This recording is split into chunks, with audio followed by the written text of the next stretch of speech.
Star Wars Outlaws gameplay was just revealed at the Ubisoft press conference, and on first impressions it looks like they're doing some really awesome things here. So this game is developed by Massive Entertainment. They're the people that make The Division, and it's on the Snowdrop engine, so this is like a proper next-gen looking game. And it's actually a multi-location open world game set in the Star Wars galaxy, action adventure, single player only, and there's some very interesting gameplay mechanics happening. So today I'm going to give you the scoop on what exactly this game is. Ubisoft just gave us a little behind the scenes presentation, and there's a few more extra details in here, so I'm going to share those with you too. If you enjoyed the video, guys, drop a like down below. Thank you, help support me. Let's get into it. In terms of where this game's set in the Star Wars timeline, it's in between Empire Strikes Back and Return of the Jedi. So there's a civil war going on, there's Empire everywhere, but that allows the syndicates and the underworld to rise up and gain power. And in it you play as Kay Vess, who is an outlaw, a scoundrel, who has this little alien companion called Nix.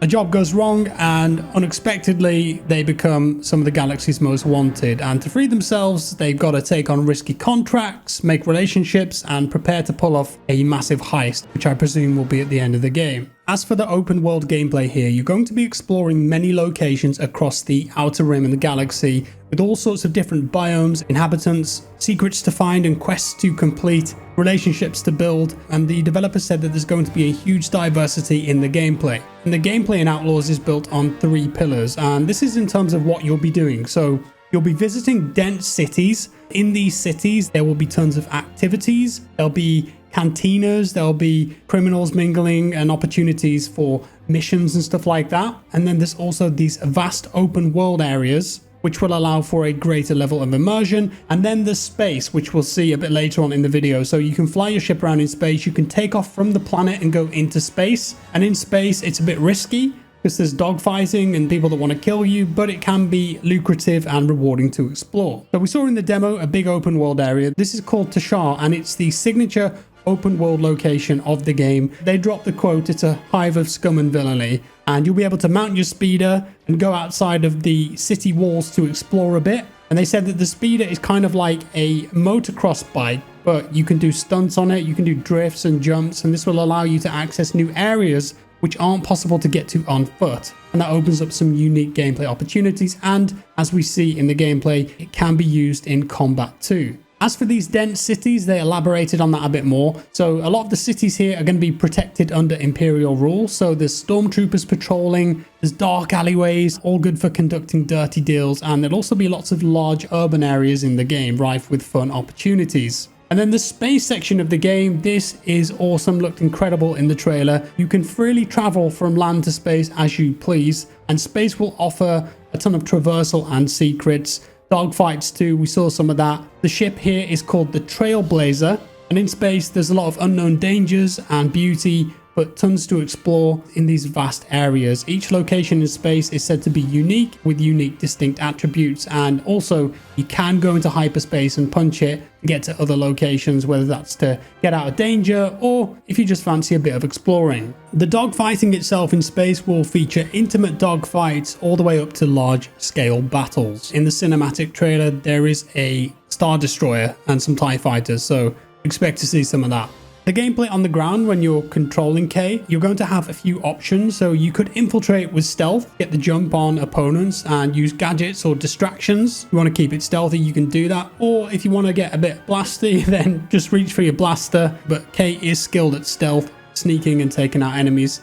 Nix, the little alien dude, I'm not sure what race this is, maybe it's just a new one they made up. Nix can actually support Kay and complement her skills, so you've got distractions with this little guy. You can command Nix to press buttons and switches, allowing you to reach new areas. Kind of reminds me of BD1 in a lot of ways. Of course, if you're discovered, get your blaster out, and that's got a range of modes for any enemy and situation. So the combat in the game, they said, is capable and adaptable. Nix can also retrieve heavy weapons for Kay or assist by attacking and distracting enemies. There's more options there for the combat. As for the crime syndicates and the notoriety or the reputation system in the game, there's a lot going on here. So you'll be able to join the galaxy's most wanted, and you grow from an emerging scoundrel who doesn't know what they're doing to an established outlaw by the end of the game. And we saw the reputation system in action during the gameplay trailer. We saw that Kay got into a shootout, and that will negatively affect her reputation with that particular syndicate. And there'll be some gameplay implications there. It might affect the story. I'm not sure on that one though.